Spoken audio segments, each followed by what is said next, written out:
കഷ്ടപ്പാടുകൾ മാറാൻ സമയമായി. ഈ 9 നാളുകാർക്ക് കുബേരയോഗം. വ്യാഴം മേടരാശിയിൽ നിന്ന് ഇടവരാശിയിലേക്ക് മാറുന്നത് വഴിയായി ഈ 9 നാളുകാർക്ക് കുബേരയോഗം ആരംഭിക്കും. ഈ സമയത്ത് ഈ നാളുകളിൽപ്പെട്ടവർ പ്രയത്നിക്കാൻ തയ്യാറാണെങ്കിൽ വലിയ സൗഭാഗ്യങ്ങൾ നിങ്ങളെ തേടി വരും, അതുറപ്പാണ്. നക്ഷത്രങ്ങൾ: കാർത്തിക,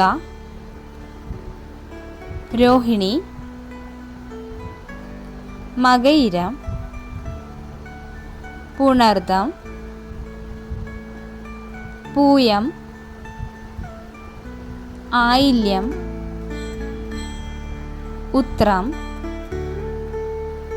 അത്തം, ചിത്തിര,